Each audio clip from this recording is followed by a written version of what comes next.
começar esses papos, porque eu nunca sei muito bem como começar. Então eu vou começar com um disclaimer que eu até anotei, porque às vezes eu esqueço de fazer. Mas que a ideia sempre dessas conversas é juntar pessoas diferentes, de perspectivas diferentes dentro do mercado de dados, pra gente conversar sobre possibilidades, o que tá acontecendo, às vezes técnicas. Dores e problemas em comum. Né? Dores e problemas em comum, crises existenciais. E aí, hoje a gente vai conversar com o PH, que ele faz uma junção muito legal, que é trabalhar com análise de dados dentro de futebol. E aí, quando a gente tava falando sobre isso, teve uma hora na nossa conversa, tava no ano novo, teve uma hora da conversa que eu falei assim, não, peraí, PH, a gente pode gravar essa conversa? Eu achei muito legal. É a pessoa mais chata, né? Ano novo, todo mundo aí eu falei, bom, comendo uma canja ali. Aí eu pensei, bom... Vamos gravar? Não, pelo amor de Deus. Vai morrer esse papo, né? No dia seguinte, dia 2, já tava lá ela. E eu ainda ia mandar no dia 2 de manhã. Foi dia 3, que eu ia mandar no dia 2 quando eu voltei de viagem. Eu falei, não, vou esperar um Ela dia, acordou né? cedo ainda, né? PH. Vamos esquecer, não esquece. Levantou da cama assim, é isso, preciso fazer isso. Vamos falar sobre isso. Mas como eu também não sei quase nada de futebol, eu chamei o Zé, que já teve outros conteúdos, já se apresentou. E além de muso da minha vida, também foi formado em educação física, Mostra né? que você tá mal de muso. Você sempre fala isso. Eu sou formado em educação física. Fiz vários cursos do Sindicato de Treinadores do Estado de São Paulo. Era super apaixonado por futebol, assim. É de futebol mesmo. Futebol mesmo. Mas joguei basquete e trabalhei com vôlei. Mas eu tive bastante contato com... Assim, eu tenho bastante contato com futebol porque eu gosto de esporte de uma forma geral, assim. Sim.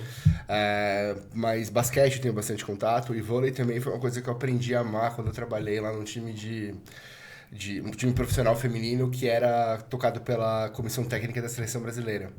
Então, foi sensacional, assim. Esporte, pra mim, te fornece uma experiência, uma relação... Depende da relação que você tem com o lugar que você está trabalhando, obviamente.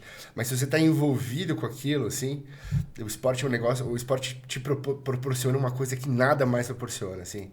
Nem droga, eu sou sabe? suspeito pra falar, né? Mas, pô, qualquer filme, assim, eu choro fácil. Esporte, então, tá maluco. Esporte é muito incrível nesse sentido, assim. Muito incrível. E eu sou uma sedentária de carteirinha, mas eu gosto de dados. Mentira, o Zé sabe que você já patinou, né? Já fiz patinação artística. Você Tá sabia vendo? disso? Fiz por muitos e muitos anos. Olha só. Tá lá na obscuridade do meu ser, Fernandas passadas. E se esse vídeo tiver 1000 curtidas, a gente vai publicar um vídeo da Fernanda patinando. E caindo. Mas a gente cai pra aprender a levantar, né? Ai, que poeta É assim ele que é. a gente aprende na vida. E, vou deixar você se apresentar. Não fiz meu disclaimer, que é pra você ficar bem à vontade, que a gente só quer escutar como que é a sua experiência. Não é verdade absoluta, não é uma regra de como funciona. Mas como você é a única analista de dados que trabalha com futebol que eu conheço, é a minha verdade, zoeira.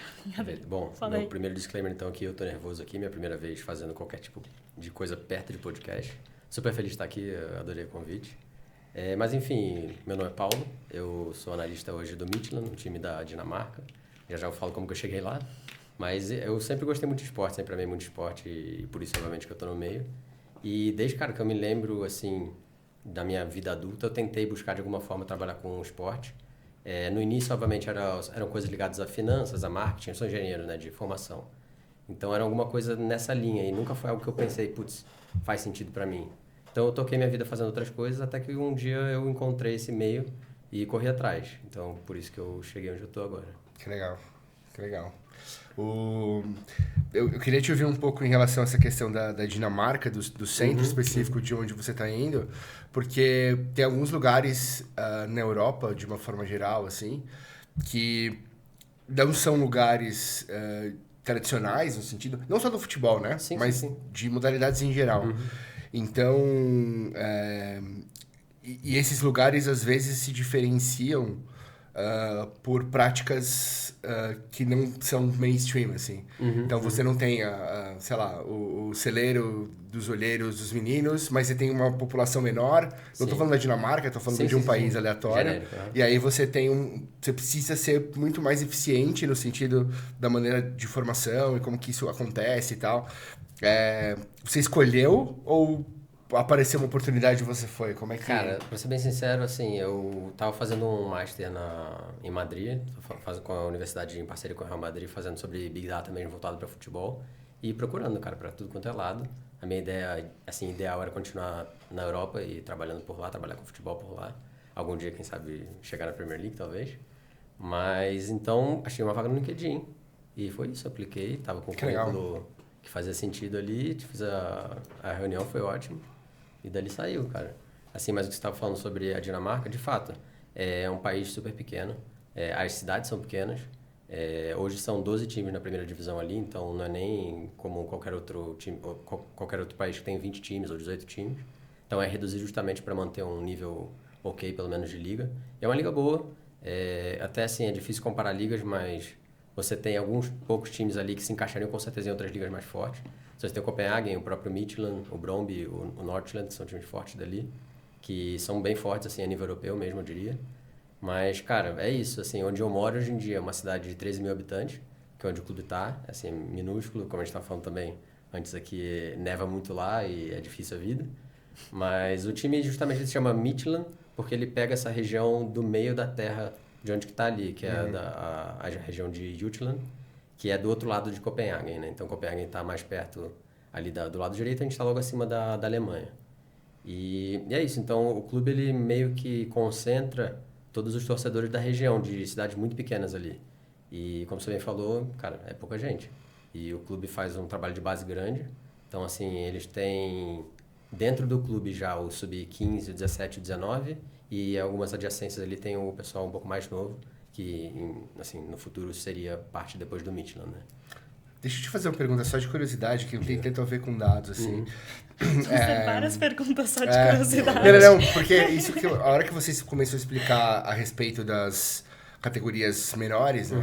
Eu acho que tem uma distinção muito grande entre o modelo americano de formação, que está dentro da escola, e o modelo europeu, talvez, de clube, né? Que é o modelo que o Brasil importou, né? Ou foi importado, sei lá. Como que é lá? Isso é o modelo europeu dos clubes, ou tem uma parte dessa formação, pelo menos, que está dentro da escola? Cara, assim, o clube, ele tem muita parceria com o governo dali, né? Então, da região. Então, tem muita parceria com escola. Então, é o que eu estava falando, o abaixo do sub-15 é em parceria com escolas ali em volta do clube. E aí, a partir do sub-15, sim, que segrega e entra diretamente no clube. E é mais ou menos isso. Então, pega os clubes da região ali, tanto que, assim, o sub-13 para baixo, ele não fica nem na própria cidade, ele fica na cidade vizinha, que é gigante, tem o dobro de habitantes, tem 26 mil habitantes. Mas, enfim, os jogos são, inclusive, lá, não são nem onde a gente faz o resto da base. Tá, legal. Porque eu acho que esse esquema dos Estados Unidos, para mim, ele resolve vários problemas. Não só resolve problemas da parte esportiva, da formação e tal, mas acho que questão social, integração, comunidade. Cara, eu acho incrível. É incrível, assim, é muito legal. Eu trabalhei num time de vôlei profissional há uns anos atrás e uma das jogadoras era a capitã da seleção americana, Kristen Richards. Incrível, gente boníssima, assim, formada em Stanford. E os Estados Unidos, ele não tem uma liga profissional de voleibol, né? É liga universitária. E a base, a formação das jogadoras, enfim, era um negócio incrível.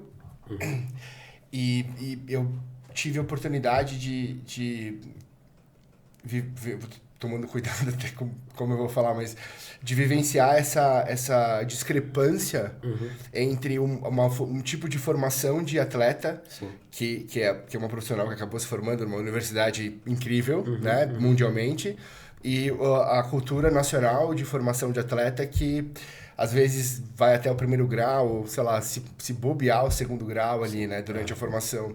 Então, cara, são mundos totalmente diferentes nesse sentido, sabe? Exato, porque assim, mesmo que eles tenham uma estrutura muito grande no esporte americano universitário, eles não deixam de estar estudando, até porque ele precisa estudar para continuar ali, né? Ele ganhou bolsa para estar ali, ele precisa das notas altas para poder continuar no time. Então, eu acho uma coisa incrível, realmente. Aqui é justamente o contrário, né? Quando você começa a jogar em uma esteira que você está indo para o profissional, você justamente sai do meio de estudo. E é cultura total. É cultura total. Tem um exemplo do Gabriel Moscardo, que é um jogador do Corinthians que está indo talvez não vá para o Paris Saint-Germain agora. e ele faz faculdade, ele estuda idiomas e tal. Então você tem certamente a minoria, né, quando você pega o universo inteiro, e aí, claro, que entra questões de onde a pessoa vem, enfim, questões socioeconômicas e tal. Mas existem alguns exemplos de famílias, principalmente, que se preocupam muito com esse lado da formação. Tipo, o cara não para de estudar, sabe? Sim, sim, sim. E ele faz faculdade e tal, ele fala inglês, assim, é um pouco fora da curva, talvez, pro universo brasileiro, assim, de formação de atleta. Mas eu fiz essa pergunta que parecia ser um pouco fora, porque, na verdade, eu acho que ilustra pelo menos um aspecto da diferença de cultura, né? Tipo, porque o que ele vive no clube que ele trabalha e no país que você está morando agora, certamente é uma discrepância cultural abismal, assim, sim, né? Em relação ao Brasil. Não só nesse aspecto da formação do atleta e tal.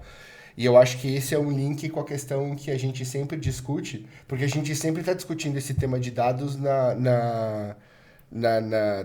no micro-universo corporativo, né? Mas essa discrepância cultural, a natureza é a mesma, né? Você só muda o lugar, né, que ela acontece, assim. Ou se é uma sala de reunião ou se é um campo de futebol, assim, sabe? Não, e é engraçado, porque o Midland, ele é um time super recente, na verdade, né? Ele foi uma junção de 2 times menores em 1999, e ele, em certo ponto, ele foi comprado pelo Matthew Benham, que é um cara muito rico. Tem outro time na Premier League também, o Brentford. Inclusive, ano passado ele vendeu o time, o Maitland já não é mais dele. Mas, enfim, ele era um cara que veio do meio, na verdade, das apostas. Então, ele tem uma empresa, Smart Odds. Então, a cultura dentro do clube já vem muito com isso englobado, sabe? É bem legal. Então, quando eu cheguei lá, eles tinham tido um analista de dados há 3 anos atrás. Então, tinha pouca estrutura do que ele deixou ali. Então, eu tive que começar bastante coisa do zero. Eu, inclusive, comecei faz pouco tempo. Eu não comentei, mas eu comecei em junho. Mas, pelo menos, assim, a cultura dos dados já estava bastante presente ali.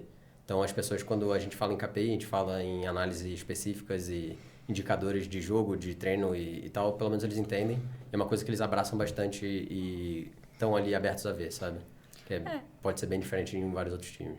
Isso é até uma coisa que eu lembro que a gente chegou a conversar ao longo dos anos, quando você estava querendo até estudar mais sobre análise de dados em futebol. E como era difícil encontrar espaço para isso no mercado. E no mercado brasileiro sendo um deles, assim. Porque você até comentou, né? Tipo, tava buscando coisa na Europa ali, mas eu lembro que você falar, eu amaria voltar pro Brasil, mas não tem isso ainda tão presente. Sim, assim, obviamente o que a gente estava falando é difícil dizer por todos os clubes, mas eu tenho certeza que a maior parte dos clubes aqui do Brasil, mesmo da Série A, não tem alguma pessoa voltada para dados, né? Óbvio que eles consomem dados, eles consomem o que outros provedores passam para eles, mas eles não têm necessariamente uma pessoa voltada para isso. Sei que, por exemplo, o Red Bull tem, o Palmeiras tem, o Flamengo tem, mas não são todos os clubes que têm. Então, é um mercado ainda muito em desenvolvimento aqui no Brasil. E justamente quando eu pensei em fazer essa transição de carreira, que eu não trabalhava com dados no futebol, eu pensei justamente em ir para a Europa.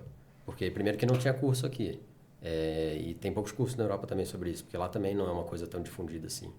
Então, a minha ideia era ir para lá e meio um leap of faith mesmo, sabe? Estudar e buscar o que eu conseguia por lá. Então, acabei caindo na Dinamarca por causa disso. Não seria necessariamente o primeiro lugar que eu escolheria para ir lá. Frio. Mas eu tô... Inclusive tô falando uma coisa que não tem nada a ver agora, assim. Mas a fabricante do Ozempic, eu acho que é um remédio, da Dinamarca, né? Teve impacto, acho que teve impacto no PIB, assim, do sucesso que o remédio fez, assim. Mas eu lembrei dessa... É um dado, né? Eu lembrei desse dado agora. Mas eu queria te fazer uma pergunta. Quando você disse, você fala assim, mas não tem dado no Brasil, os clubes talvez não usem dados e tal. Eu tenho a impressão, e aí eu falo um pouco do que eu vi assim, na minha formação de educação física, dos cursos que eu fiz e tal... das pessoas com quem eu tive aula nesse tempo todo. Claro, me formei já há algum tempo, né? Não me formei recentemente. Mas tive contato com bastante gente importante, assim, nesses cursos, né? Nessas coisas mais paralelas à faculdade em si. E eu sempre foquei muito no futebol, porque futebol é paixão nacional, né? apesar de ter jogado basquete, enfim, de ter tido uma relação diferente com o futebol como jogador, né? Jogador, entre todas as aspas do mundo. Mas aí o que eu queria te ouvir sobre, que é assim, eu lembro de ter tido conversas com preparadores físicos, com técnicos, com o pessoal que vive que ocupa algum cargo nessa estrutura. E a impressão que eu tive não era necessariamente que eles não utilizassem dados, mas eu tenho a impressão de que fosse uma perspectiva ainda muito inicial, muito embrionária sobre dados, né? Então eu vou dar um exemplo. No basquete, você tinha algumas métricas mais tradicionalmente, que tradicionalmente eram mais observadas, como, por exemplo, se o jogador ele tinha points per game, né? Pontos por jogo, ou points per possession, pontos por posse de bola, né? Que basquete é dinâmica de troca de posse de bola. E aí você observa ao longo dos anos algumas métricas que são métricas que eu vou chamar aqui genericamente de unidimensionais, que é assim, mas quantos field goals, né? Quantos arremessos ele faz e quanto ele acerta. Só que aí você começa a ter, na medida em que essa observação, esse olhar mais analítico vai evoluindo, você começa a ter umas métricas que elas são umas métricas mais multidimensionais, assim. Sim.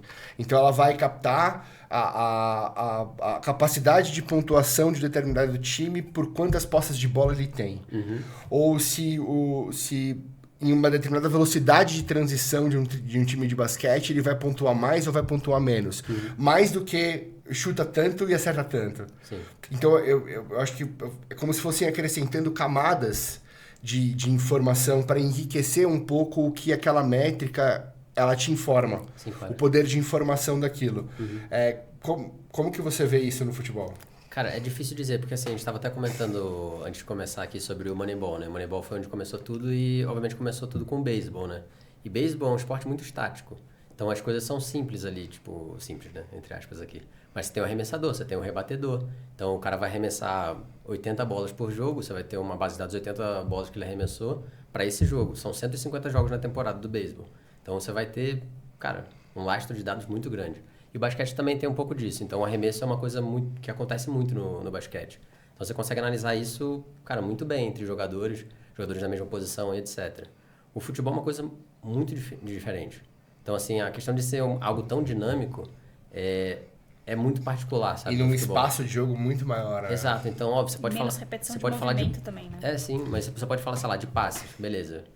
Aí hoje em dia falam, tipo, o cara teve 85% de acerto de passe. Tipo, o que isso significa? Mas em que condição, né? Exato. Então, assim, hoje acho que o próximo passo que o futebol está tentando dar é justamente esse, sabe? Poder mensurar e dar um peso mesmo e um valor para esse tipo de coisa. E é difícil porque, cara, são 22 pessoas jogando, você tem muita informação rolando ao mesmo tempo, movimentação. Então, um passe... O cara pode fazer o mesmo passe do mesmo ponto para outro ponto, mas se o tipo de posicionamento dos outros jogadores for diferente, é completamente diferente, um passe diferente. E a análise é outra, né? A decisão, você entender a decisão do cara quando ele fez isso e não fez aquilo, é completamente diferente, sabe? E que tipo de passe, né? Sobre quais condições? Se você está sendo pressionado e você dá um passe, esse é um passe completamente diferente de um passe em que você não tem marcação. O tempo de decisão é diferente. E eu acho que é justamente isso, a pergunta que eu te fiz, acho que foi justamente nessa direção, porque a gente tem essa discussão do tipo, mas o basquete o cara vai lá e arremessa. Mas não é o cara vai lá e arremessa, porque em cada ataque você tem movimentações diferentes da defesa. Então você tem tipos diferentes de decisão que você precisa tomar, tempo de decisão diferente, movimentação fora da bola diferente, que é o equivalente ao que a gente está discutindo nas condições do futebol. Sim. Né? Porque, de novo, se você está sendo pressionado, ou se você tem, sei lá, 3 linhas de passe abertas, e aí você vai poder escolher, e aí você tem um tempo maior, você faz um passe, 95% de acerto para um zagueiro que está jogando contra um time que é reativo, que marca lá embaixo, é diferente de um meio-campo que está jogando contra um time um Liverpool que está marcando você em cima e você precisa tomar uma decisão em antes da bola chegar, Sim, com sabe? Chama passe. Mas é uma coisa completamente diferente, né? E mesmo arremesso no basquete, né, cara? Tem muita análise que falam sobre o Klay Thompson, que é um dos melhores arremessadores de hoje em dia e já faz tempo dentro da NBA.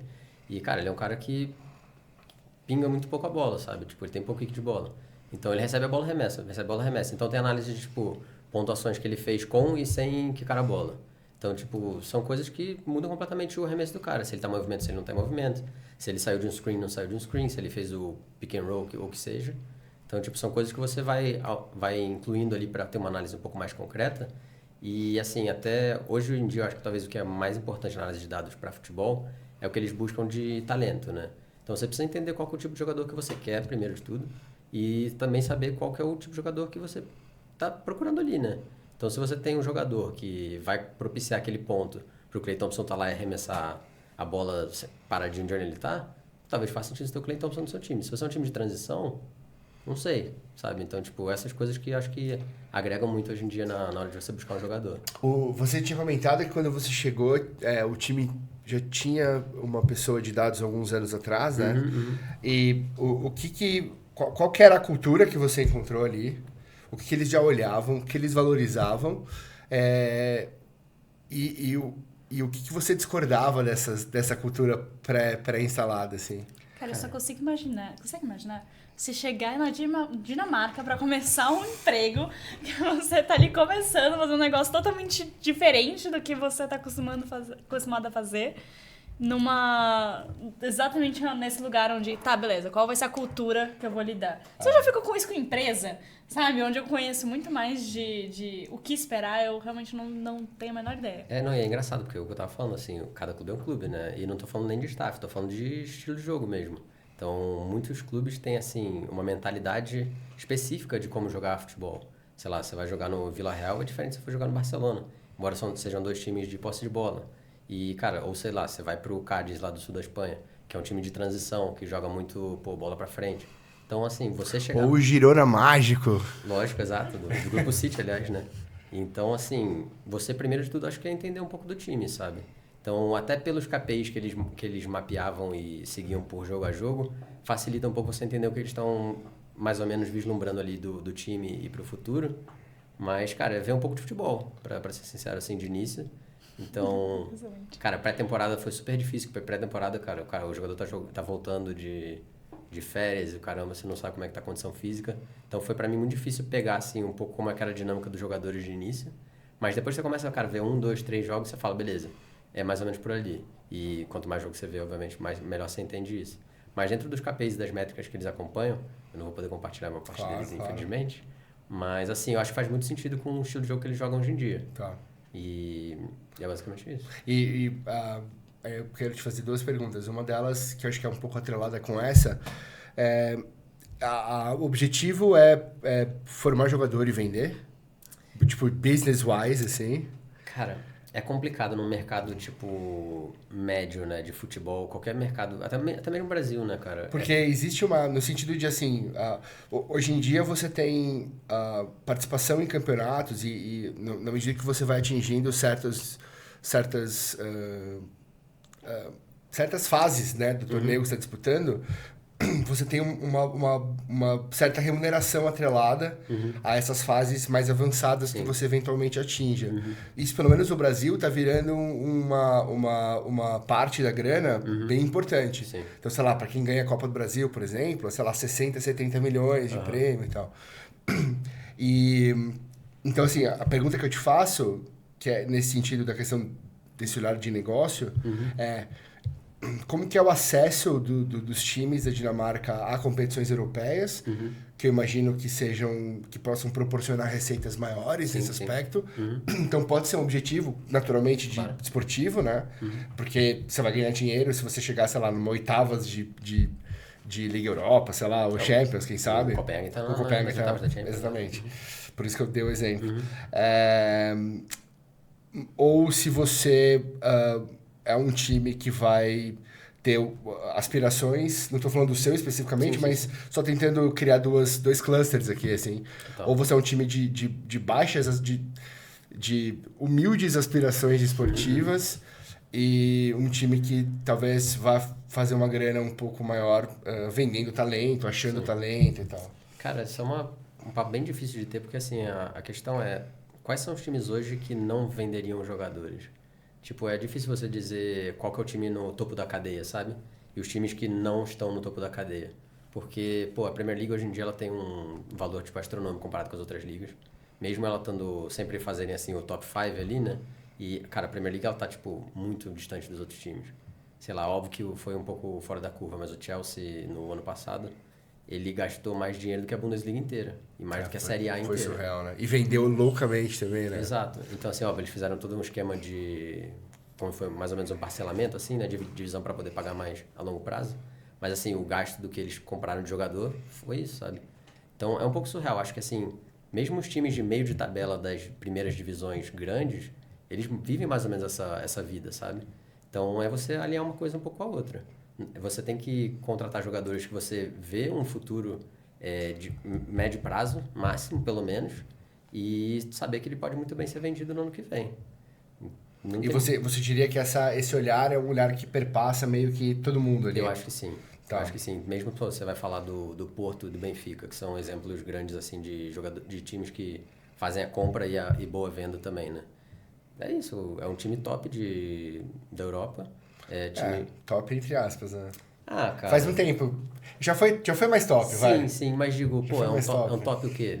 20, 30 da Europa? Top 30 da Europa? Assim, o que eu tô falando não tem tantos times assim acima. E é difícil, eles têm que viver com essa vida de, pô, vai contratar um jogador, o jogador estoura, joga super bem, não tem como manter. O que pra eles, o que talvez ali no balancete seja algo interessante. É né? ótimo, óbvio, mas o jogador também já vem com essa mentalidade de querer sair muitas vezes, né? Sim, então, sim. É difícil, você tem que aliar um pouquinho uma coisa com a outra. Tipo, não dá pra dissociar uma coisa, você não consegue contratar o jogador e falar, beleza, esse jogador vai ser meu aqui durante 3, 4 anos. Eu acho que isso também sofre muito o clube formador, né? Porque eu vou usar o exemplo do Moscardo, que eu citei agora há pouco, que é um menino de 18 anos, joga demais, menino Obrigada por me contar. demais, assim. E ele, pelo menos foi o que o diretor do Corinthians disse numa entrevista, ele falou assim, acho que o meu ciclo no clube acabou. O menino tem 18 anos, sabe? E óbvio, é a hora que vê um Paris Saint-Germain, sabe? Pô, vem aqui, vem falar com o Mbappé, vem conversar com o Luiz Henrique, que é o técnico do time e tal. Mas isso que você falou a respeito da mentalidade do jogador, que vai para esse primeiro clube, né? Benfica e Porto, acho que são ótimos exemplos disso, pelo menos para jogadores brasileiros, assim.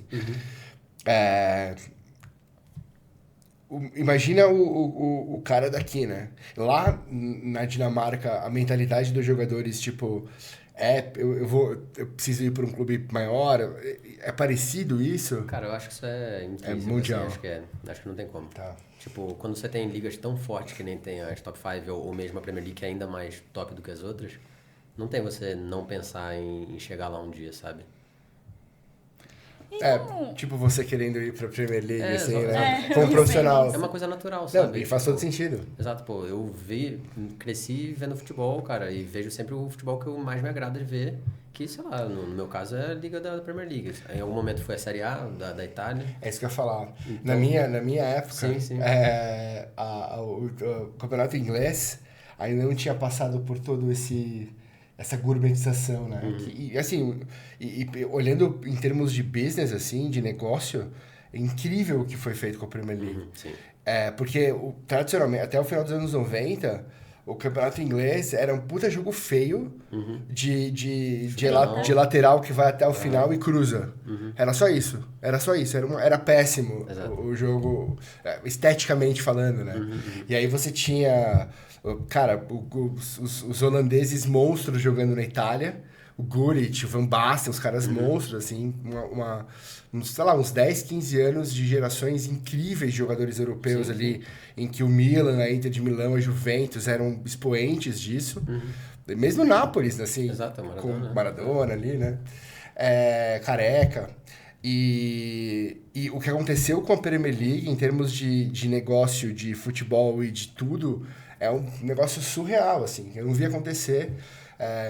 E eu vejo alguns paralelos, assim, guardadas as devidas proporções, com a Euroliga. Eu fiz um curso da Euroliga em 2008, lá em Barcelona. Euroliga de basquete. Euroliga de basquete, que é tipo a NBA da Europa, né? E principalmente com os times ali do leste europeu, que tem uma tradição de basquete muito forte, historicamente falando, tipo Lituânia, Estônia, todos esses países ex-União Soviética, assim. Tanto que hoje, para mim, um dos melhores jogadores da NBA, se não o melhor, é o Luka Doncic, que é um moleque de, sei lá, 23 anos, que já fez mais de 10 mil pontos. É surreal, assim, as estatísticas. E ele jogando é um jogo completamente diferente do jogo americano, assim. Que eu acho que entra um pouco nessa questão da cultura, o tipo de formação do jogador brasileiro, que é o jogadorzinho, o cara que aprende a jogar bola na rua, que a gente jogava com 2 chinelinhos ali na praia e vamos jogar. E beleza, aí você tem um tipo de formação ali, neuromotora, diferente. Sim. E pra mim, o jogador de NBA americano, ele tem essa formação mais rua. E você vê o Doncic jogando, ele joga numa velocidade muito diferente dos outros caras. Ele é lento. Sim. Só que ele faz uns negócios, assim, que é surreal. E aí, eu acho que tem uma questão importante que eu quero colocar, que quando a NBA já foi mais resistente em relação à absorção dessas outras culturas, né? Assim como o futebol brasileiro, ele é resistente à absorção de técnicos estrangeiros, né? O que para você, na sua perspectiva de futebol, na sua visão, na sua formação, na sua perspectiva do uso de dados para futebol, se você tivesse a possibilidade de carta branca agora, para você implementar, monta um centro de dados aqui, o centro PH de dados do seu time. O que você traria para a mesa, assim, que talvez encontrasse algum tipo de resistência cultural nesse ambiente em que você está trabalhando desde junho? Cara, eu acho difícil dizer assim, porque a questão de cada clube ter uma característica e uma cultura, assim, bem forte, pega muito, sabe? Então, você entender o meio que você tá pra você contratar alguém, acho que é o primordial, sabe? Então, você pode ter, jogadores fortes, assim, sei lá, na Alemanha, que se o cara for jogar aqui no Brasil, cara, o pessoal vai chamar de brucutu e não vai gostar de ver jogar. Então, você entender onde você tá pra você buscar alguém, acho que é primordial. E, bom, você tem, obviamente, técnicos que também estejam ali inseridos no meio e que faça sentido também, porque o que a gente vê muito aqui no Brasil são técnicos diferentes em times diferentes, e depois eles rodam e tá cada um em um outro time, que não necessariamente faz sentido para a cultura do time. Então, acho que talvez o inicial para mim seria buscar um técnico que fizesse sentido para o projeto do time. Então, você ter um técnico que esteja aliado com o que você quer fazer de projeto de time, acho que é muito importante. Então, você não vai contratar o Dorival agora mesmo para o Palmeiras depois que o Abel sair, por exemplo. São estilos completamente diferentes. E não tô dizendo que um é melhor do que o outro ou não. Tipo, é uma coisa que faz sentido pro Palmeiras, sabe? Se é isso que eles querem fazer daqui pra frente, óbvio. Então, acho que o primeiro de tudo é definir bastante o que você quer. E uma vez que isso esteja feito, aí você começa a montar um time. Definir seu objetivo, quem diria, não é mesmo? Mas olha quanto paralelo tem, né? Porque a gente fala muito no contexto corporativo de que você precisa definir a pergunta que você quer responder para ir trabalhar com os dados para ajudar a responder essa pergunta. Ou define para onde a sua empresa está mirando, para onde ela quer ir. E aí, uma vez que eu defino esse objetivo e seja claro, a maneira como eu posso utilizar os dados para me ajudar a atingir esse objetivo, ela é muito melhor, assim, né? Sim, total. Num sentido mais amplo. Mas, Mas, assim, por exemplo, um exemplo, assim, bom, tipo, a gente tem a seleção brasileira que durante muito tempo teve o Marcelo como lateral. E durante mais o fim dessa transição do Marcelo para outro lateral, a gente tinha o Felipe Luiz. Cara, você convocar o Felipe Luiz ou o Marcelo é uma coisa completamente diferente, sabe? O Marcelo é um lateral muito mais ofensivo, o Felipe Luiz muito mais defensivo. Então, você ter essas duas opções é bom, mas ao mesmo tempo, cara, se você tem uma filosofia de ataque, você tem o Marcelo jogando e o Marcelo sai por contusão ou o que seja, você vai botar o Felipe Luiz, cara, faz sentido? Então, tipo, óbvio, a seleção faz muito isso de você selecionar os jogadores melhores, mas eu acho que também falta muito essa questão de sinergia, sabe? Então, na seleção também, assim como nos clubes, né? E como é que funciona essa intersecção de você conseguir... Beleza, você tem um objetivo, você está nessa missão de construir o time, e aí você tem análise de dados para pautar e ajudar nesse apoio. Como é que é Como é que funciona isso? Como que é seu dia a dia, assim? Você acordou na segunda-feira, e aí? Você acorda de manhã, escova o dente? É engraçado, embora acho que esse seja o meio mais conhecido dos dados no futebol, que é o scout, eu não trabalho com scout, né? Mas é mais fácil, acho que até usar como exemplo essas coisas de scout. Mas aí eu acho que é legal você fazer, talvez, explicar o que é o scout. Sim. A gente quer saber o que você até faz o depois que você meu acorda. projeto da faculdade final foi esse, né? Foi fazer uma ferramenta em Tableau para ajudar o scout. Então, assim, a ideia é você elaborar KPIs para buscar um jogador que faça sentido para o seu time. Então, não sei, eu vou pegar de novo uma opção de lateral. Você tem um lateral que você precisa que chegue à linha de fundo e cruze bem. Digamos, você tem um centroavante bom de cabeceio, é esse que você precisa para o seu time.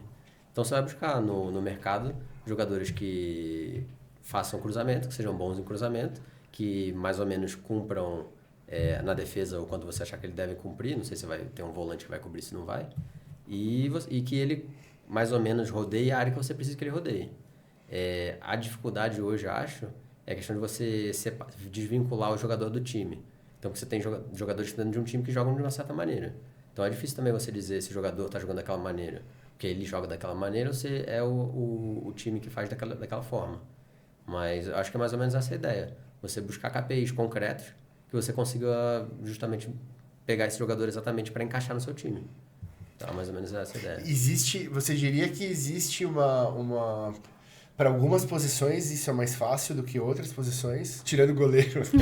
Cara, com certeza. Acho que uma falta grande que a gente tem hoje em dia é a questão de defesa.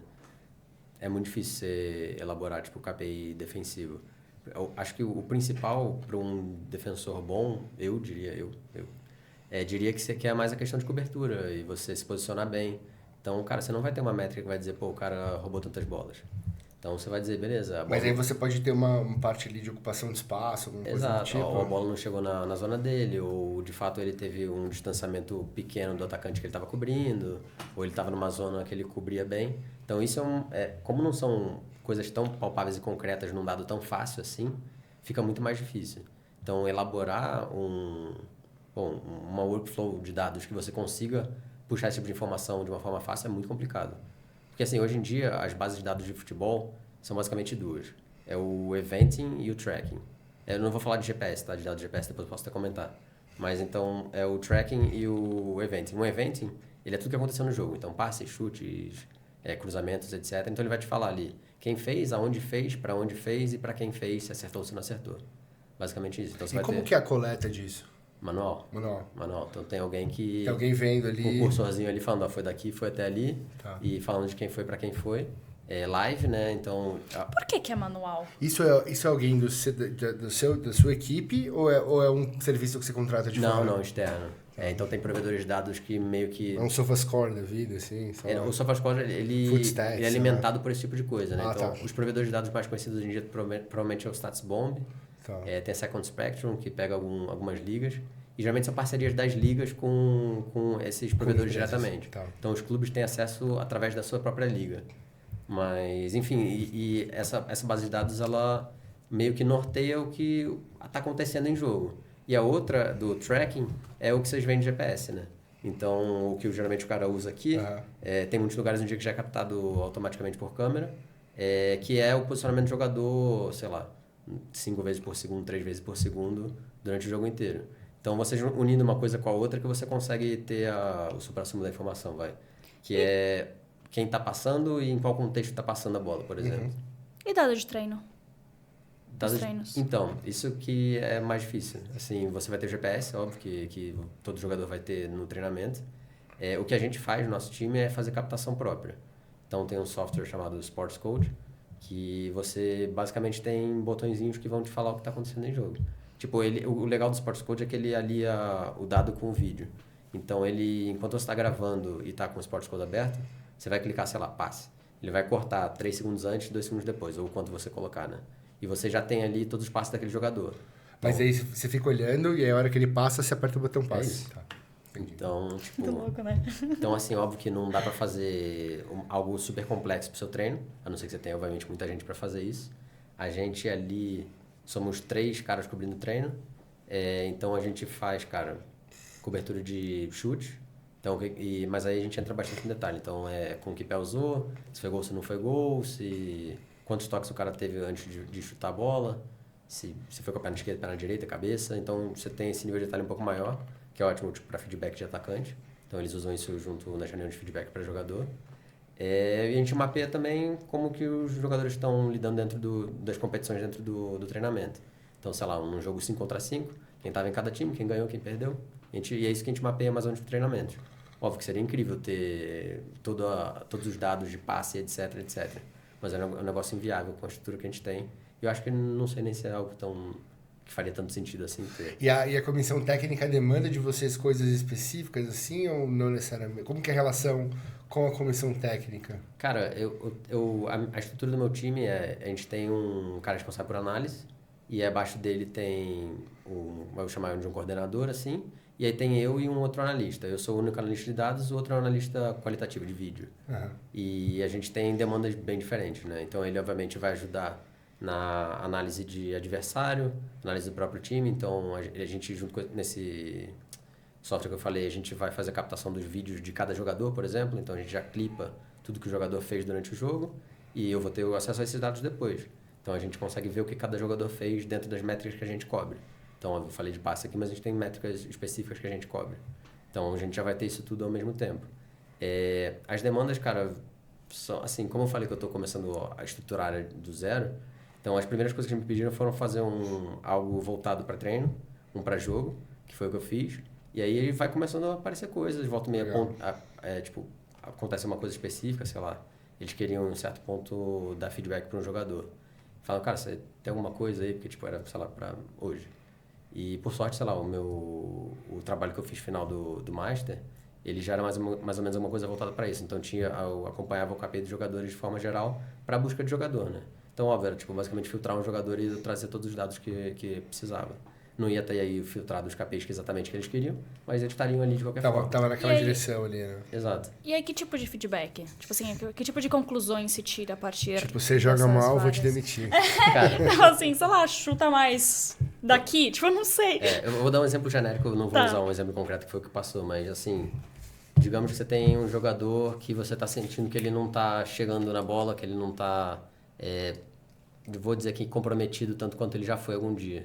Então você consegue comparar os dados do GPS dele de como era antes, como que é hoje em dia. Então o GPS vai ter a distância que ele cobre como um todo, você vai ter a distância que ele corre em sprint, em velocidade alta, em velocidade média, ou você vai ter o número de acelerações, desacelerações. Então você consegue mais ou menos metrificar isso e acompanhar isso ao longo do tempo e poder dizer, cara, óbvio, isso vai também de acordo com o que o time está jogando, contra quem está jogando, e você compara isso com o geral do time.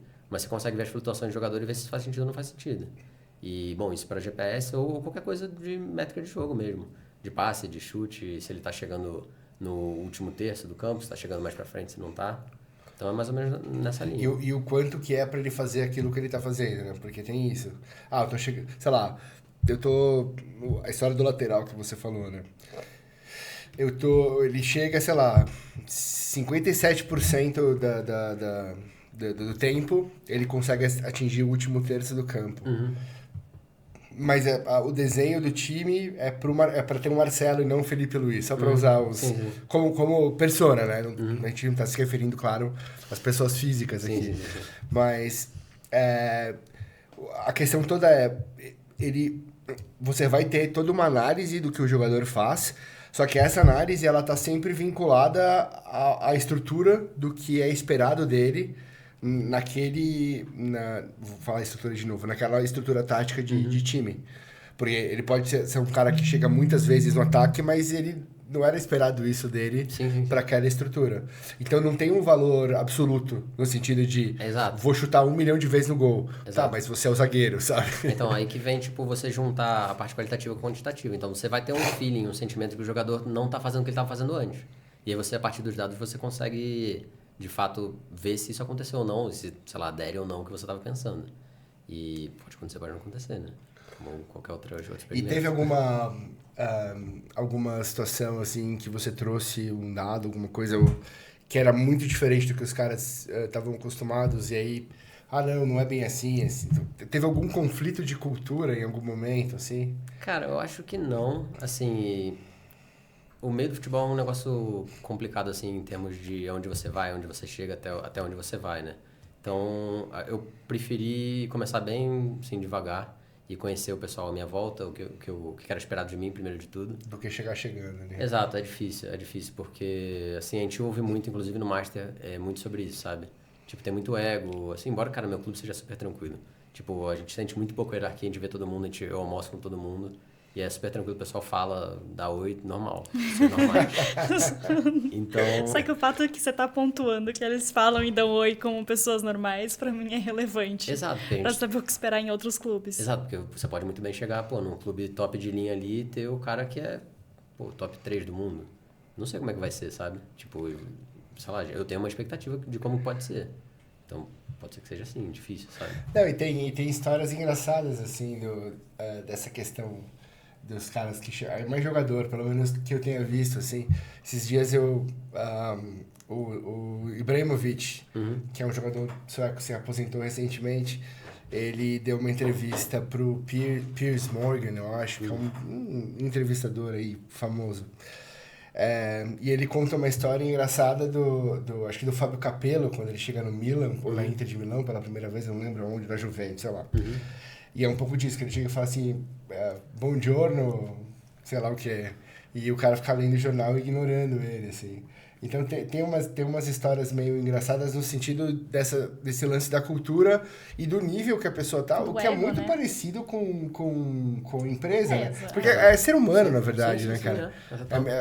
Muda só a palavra que você vai usar, o ambiente que você tá, mas o fundo é ser humano, assim. Você chega numa empresa gigante... você vai ter reações completamente... Nem precisa ser grande também para encontrar alguém com um ego enorme, né?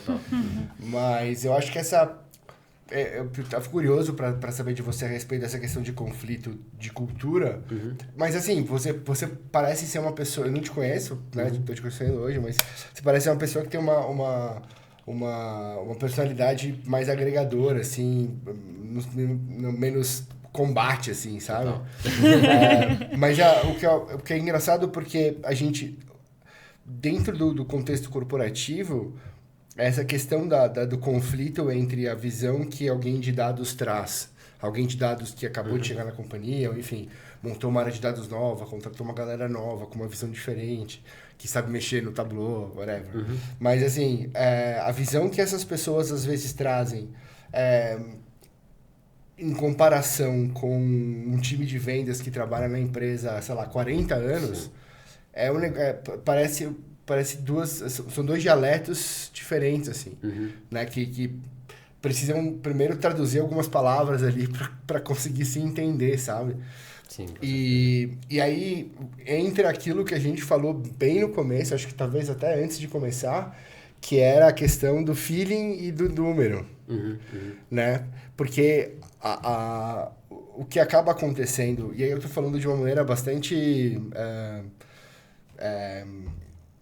genérica, assim, né? Mas, assim, o que acaba acontecendo é que o pessoal de dados fala assim, esse é o pessoal que faz tudo através do feeling, e eu faço, o meu método, sei lá, a maneira como eu trabalho aqui, ela é mais metodologicamente robusta, sei lá, então eu produzo mais conhecimento. O que eu produzo de conhecimento, ele é mais verdadeiro, entre aspas. Sim, E o pessoal lá faz tudo no achismo. A gente teve um papo sobre isso na segunda-feira dessa semana, contando pra ele, inclusive. E você viveu isso? Você vê isso acontecendo? Talvez, sei lá, num clube maior possam ter ideias pré-concebidas que reinem mais ali no consenso das pessoas e tal. Cara, é engraçado, não vou citar nome de times aqui, mas a gente ouve assim que, pô, tem time top de linha, o cara ganha tudo todo ano. Por que ele vai incluir um braço de dados no time dele? Tipo, sabe, é difícil. Óbvio que a gente aqui entende que faz todo sentido você embasar mais o que você tá fazendo com dados. Mas assim, o cara tá pensando, cara, mas eu ganho tudo todo ano. Tipo, é difícil, O que eu preciso mudar, né? Exatamente. Então, assim, por sorte foi o que eu comentei. Dentro do Michelin já tinham bastante essa cultura de dados. Então, foi uma coisa super tranquila para mim. Mas eu entendo que com certeza tem alguns times que, assim, o cara tem uma estrutura de staff ali que é, sei lá, o treinador, o preparador físico, o preparador de goleiros, desde a década de 90. É a mesma estrutura, inclusive pode ser até as mesmas pessoas às vezes.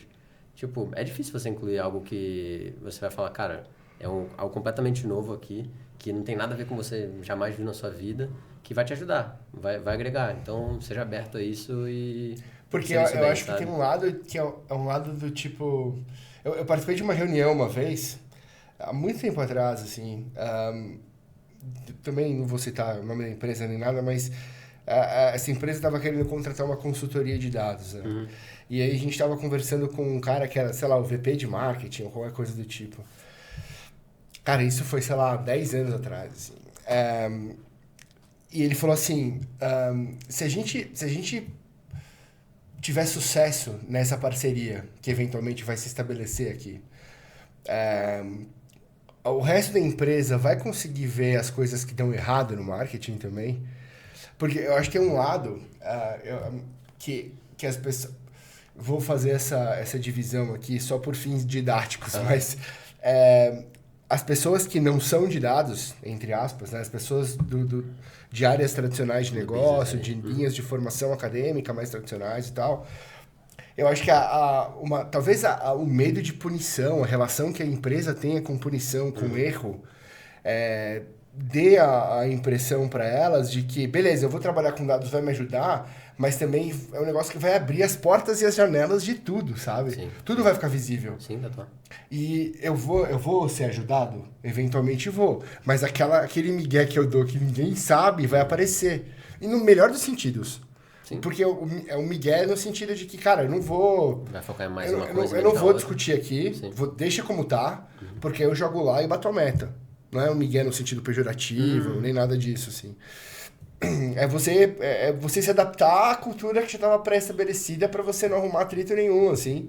E jogar bem com todo mundo, e todo mundo ganha no final, e tá tudo certo. Mas eu acho que as pessoas têm que o dado vai ter esse poder, a resistência de você falar assim, não sei se eu quero, é porque talvez na sua balança interna... A quantidade de ajuda que os dados possam te dar para tomar suas decisões seja equivalente à quantidade de revelações que aquilo vai fazer de coisas que eventualmente estão sendo feitas erradas, assim. Sei lá, tipo, você tem um restaurante na Argentina, que... Tô brincando com a Fernanda, essa da Argentina, mas dizem que existem diferentes níveis e processos da Anvisa lá da Argentina e da Anvisa aqui do Brasil, assim, de você liberar restaurantes, cozinhas e coisas do tipo. Então, mas não estou falando do Brasil e Argentina, pensa país A e país B para não ter problema, assim, mas se você tem um país em que você tem níveis de controle absurdamente fortes, tipo de limpeza da cozinha, da onde você armazena as coisas e tal... e aí você tem um puta de um restaurante que todo mundo vai, que todo mundo gosta, mas sua cozinha é um caos. Sim. E aí? Tá certo ou tá errado? Sabe? De novo, não tô defendendo um lado ou outro, mas eu acho que expor o seu exemplo do técnico que tá ganhando tudo, que fala, cara, dado pra quê? Tô ganhando. Que é a mesma coisa que um time de vendas está falando assim, faz 30 anos que a gente bate a meta todo ano.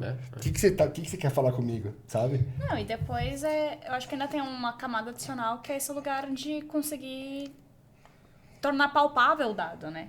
Tornar palpável todas essas decisões, coisas que você tá acostumado a ver um jogo e olhar e falar, pô, esse cara é bom, esse cara não é bom, esse jogador tá mandando bem, não tá mandando bem. E aí eu tenho que parar 2 segundos e parar e olhar dados que talvez não estejam coerentes. Eu fiquei pensando nisso quando você falou do tipo, às vezes a pessoa tem um feeling que não tá performando tão bem e aí vai pegar dados pra dar uma checada e pode ser que, tipo, não, tá performando igual. Sim. Aí o cara fica tipo, não, mas agora não tá dando certo, o cara tem que melhorar. Tipo, então não é isso. A sua decisão já tá tomada, né?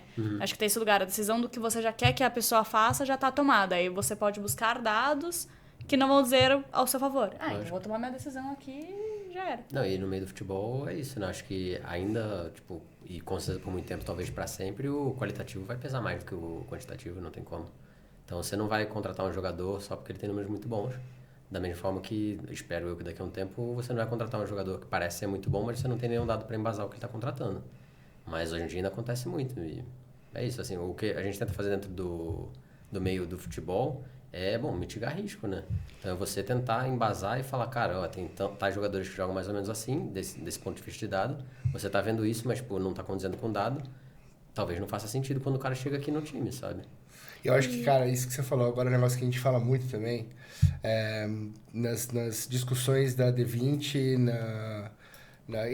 nas discussões que a gente tem também, acho que fora da dimensão assim, da D20, do curso de experimentação, que é um pouco o que o dado pode fazer, né? Dado, de novo, né? Tô envelopando tudo e chamando isso de dado. Talvez seja menos sobre a resposta certa, talvez seja menos um poder de bola de cristal e mais um poder de mitigação de risco. E eu bato muito nessa tecla, né? A gente fez um vídeo de cultura, sei lá o que, como é que é o título do vídeo que cultura a gente fez. Analítica. Mas a Fernanda coloca na descrição desse vídeo aqui. Assim como o papo de segunda-feira, que eu falei que a gente teve um papo de segunda-feira. E de repente a pessoa tá vendo esse vídeo em 2042. Quando que foi segunda-feira, né? Dia 8 de janeiro de 2024. Isso. Aí depois a Fernanda coloca na descrição ali também. Não vai poder? Esse não pode. Então aí você fala com a Fernanda. Esse quem foi no evento, foi aqui no evento. Manda e-mail pra Fernanda. Mas essa questão de quanto o dado pode te ajudar a mitigar risco, avaliar cenário, ou pelo menos a te dar uma ideia de como o risco se distribui em diferentes cenários, para que você tome uma decisão de acordo com o seu apetite por risco. Sim. Porque não tem decisão sem risco, né? Exato. E eu acho que essa relação que os profissionais, aí eu tô chutando aqui profissional tanto na dimensão do esporte, do mundo corporativo e tal, que é fundamentalmente primeiro um ajuste da expectativa do que o dado pode de fato responder, e também uma relação no tipo... O que eu faço tradicionalmente, que aí o pessoal dos dados chama de achismo, chama de feeling e tal, o que eu faço tradicionalmente já tem um risco atrelado. Eu não percebo isso porque eu estou acostumado a tomar esse tipo de decisão. E o erro que esse tipo de decisão eventualmente causa é um erro que a cultura estabelecida aqui na minha corporação, no meu time, também está acostumado a viver. Então, se eu errei, beleza, esse é o erro normal.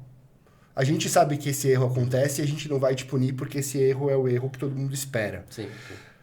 E a hora que você eventualmente tem uma análise muito mais rica, quantitativa, enfim, com camadas de valor ali acrescentados por análises, né? E que você tem uma noção muito mais clara sobre como o risco se distribui e eventualmente você detecta um cenário em que você pode tomar uma decisão que é completamente diferente da decisão que todo mundo está acostumado a tomar, que tem outros riscos atrelados, mas proporcionalmente bem menores do que o de sempre. Sim. E muita gente tem dificuldade em tomar essa decisão na direção do novo, entre aspas, justamente pelo fato de que o erro do novo, ainda que seja probabilisticamente muito inferior em termos de ocorrência, ele é um erro novo também. E aí você vai chegar e falar assim, sei lá, um time de vendas de uma empresa que eu acabei de inventar aqui na minha cabeça. Eu vim aqui, fiz liguei pro pessoal, fiz o protocolo tradicional de sempre, não bati a meta. Beleza, o ano que vem a gente bate.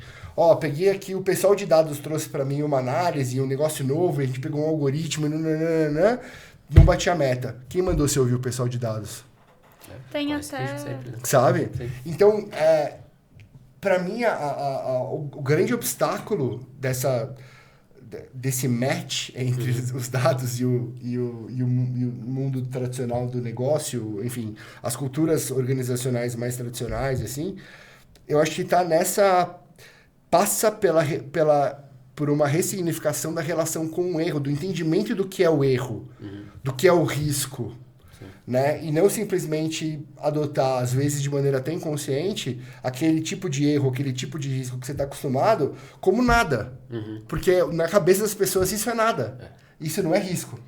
E aí a hora que a galera de dados vem e fala, isso é feeling, isso está errado, dentro das pessoas, o entendimento delas é completamente diferente disso. Ela não entende isso dessa forma. E também, claro, essa cisão entre feeling e não feeling é um negócio meio fantasmagórico também. Isso não existe na prática, assim, neurocientificamente. Mas, Na sua visão dentro do esporte, até a Fernanda também falando do lado dela, assim, como que vocês enxergam como que esse muro de Berlim, entre aspas, precisa ser derrubado? Antes de jogar essa você, eu queria só trazer que tem até essa discussão no próprio Moneyball, pelo menos no filme, que foi o que eu vi. Sim. Que é essa questão de você reenquadrar o problema. Que antes era, precisamos contratar um bom jogador versus precisamos contratar um jogador que faz pontuação conforme essa necessidade específica. E aí no filme traz toda essa crítica do tipo assim, não, como assim? Não, tá fazendo. Não faz sentido. Tipo, você não vai contratar uma pessoa mega boa, então vende jogadores que são estrelinha quando você tá contratando uma galera meio mais ou menos, mas que tá pontuando ali. E aí tem toda essa discussão no caso ali, né, do assumir o risco e falar, não, vou seguir por esse caminho. É isso. E aí, ao fazer isso, tem um aspecto que, beleza, era um clube menor que tava crescendo com a chance, e aí cresceu muito mais ganhou muitos mais jogos do que esperado, evoluiu muito mais no campeonato do que esperado. E aí eu fico me perguntando se é uma coisa dessa, que, tipo, talvez vá pegar o muro e coisas assim, que é justamente quem tá disposto a assumir risco. Quem tá disposto a assumir risco são as pessoas que estão ali tentando, testando, e quem sabe quando crescer, vai chamar a atenção da galera que tem uma coisa nova vindo. Mas, de novo, é a sua frase. Quem está disposto a assumir risco? Dentro da cultura tradicional do Riscos esporte, novos. que é o olheiro, é o ex-jogador, que vai olhar para aquele... Pô, o menino pega no taco de um jeito, ele é bom. Sim. Essa mão direita dele indica que ele é bom, sabe assim? É o barulhinho da bolinha. Né? E tipo... Essa cultura do olheiro, do ex-jogador que vai conseguir detectar na criança algum traço de brilhantismo que indique que o futuro é promissor, se contrapõe à análise de dados lá do meninão, né? Do cara eu esqueci o nome meninão, dele no filme. Pra sempre meninão. Mas... Quem, desculpa? Do cara do Moneyball. O ator que faz que faz o estatístico lá. Sim. Eu esqueci o nome dele. Jonah Hill. Jonah Hill, isso. Sensacional. Eu gosto muito dele no Lobo de Wall Street. Filme incrível. Sensacional. O Jonah Hill demais. Mas assim, então você tem as reuniões ali que são duas culturas claramente diferentes. Ele não consegue falar com as pessoas. Sim. Que é o que a gente falou. A gente tem dificuldade. São dois dialetos. Porque você está partindo de perspectivas de mundo completamente diferentes. Então é difícil você conseguir entender o outro, né? Mas a questão toda é isso que você falou a respeito de enxergar o risco.